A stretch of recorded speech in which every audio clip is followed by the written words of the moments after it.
Welcome to Wacky Dinosaur Questions. If you're just joining us, my name is Anna. I am the Paleo Goth here, and I have another great question from my boyfriend's kid. Not like I'm playing favorites.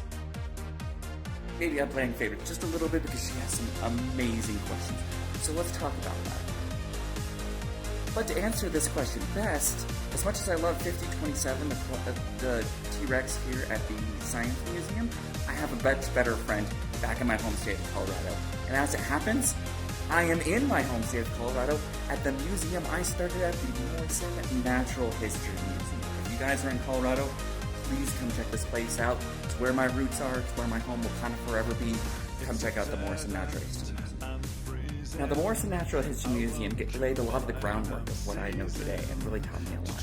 And one of the things that really helped me in that, or one of my really great coworkers who helped me with that, was Stan. Everyone say hello, Stan.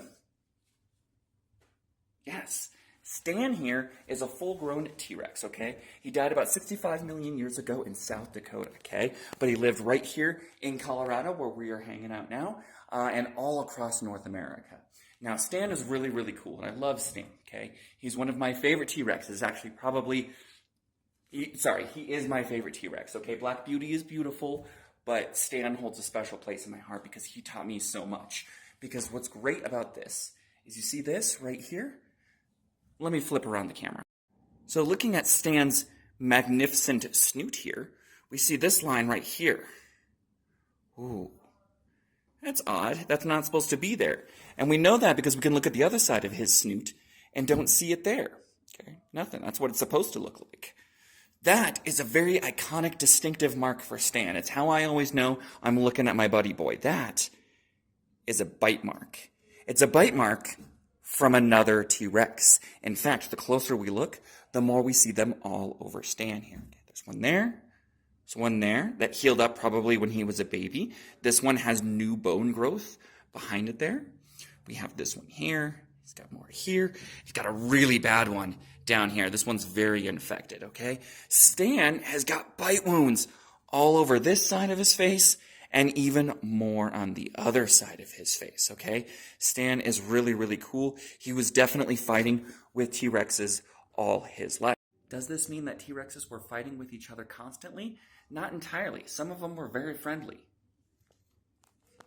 Or at least presumably with each other. Because the big thing that you say that we can say all animals do, especially meat-eating dinosaurs, whether it be Stan the T-Rex or this lovely Utah raptor here, facing away, or this lovely fellow, is that they love to raise their babies. In fact, they have to. All animals have to make babies. Now, they don't all have to raise their babies, but usually predators do. Think about lions, tigers, things like that. They're usually raising their babies because they have to show them how to hunt. There's no reason to think that Stan was any different. So at some point, he probably needed to raise babies, and he himself was a baby. So we know that he was interacting with other T-Rexes, but all of these bite wounds suggest that he was doing it throughout his life. So maybe even having like siblings with him, but and growing up with parents, possibly multiple siblings, as predators tend to have quite a few babies, especially birds and their relatives tend to have quite a few babies since they don't always tragically make it to adulthood. One thing we also see with birds and some of their closest relatives is pair bonding, okay? So we see that a lot of these animals will have bonded pairs. They will find usually someone, and we know with birds, like penguins and things, famously kind of mate for life. Divorce is pretty common, but also, that's just the way it works. For the most part, they typically have one partner that they tend to come back to year after year, if not live with most of their life. We can see that a lot of predatory animals probably did the same thing, particularly predatory dinosaurs like this guy, living in bonded pairs. And another way we can look at it is by looking at some of his food, okay? This is Sarah. Everyone say hello, Sarah. Now, Sarah here is a Triceratops, which were very delicious to T-Rex, because just like we saw bite wounds on Stan's face, we find bite wounds in other Triceratops. Not Sarah here. She's our precious, precious girl.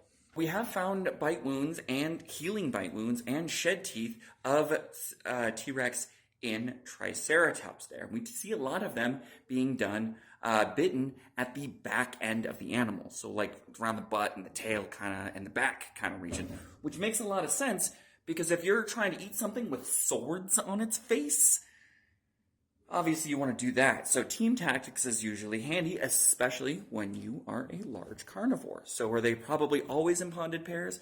No. Could they definitely have been? Absolutely. And is that something we see with a lot of animals? Yes.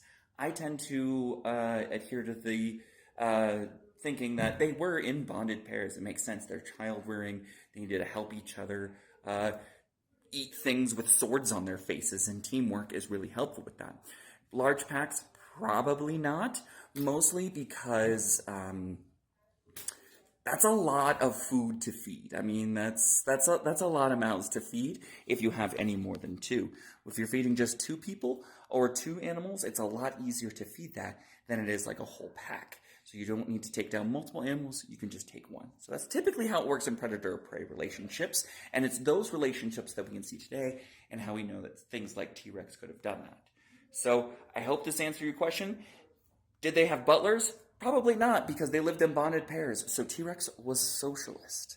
So I hope that kind of all summed up all of your questions there, Bria. Thank you so much. If you guys have any questions, please be sure to leave them down below. And since this app may be doing things, be sure to find me in other places using the same name here. Again, I am at PaleoGoth. And again, if you are in Colorado, please, please, please check out the Morrison Natural History Museum. It's where I started as a tour guide. Anyone who comes in gets a personalized tour, not by me. I got to fly back to Minnesota tomorrow, but check it out. Everything is hands-on, so you can pet a Triceratops, you can pet a T-Rex, and see lots of other cool Ice Age stuff. Thank you guys so, so much. And if you have any other questions, please leave them down below.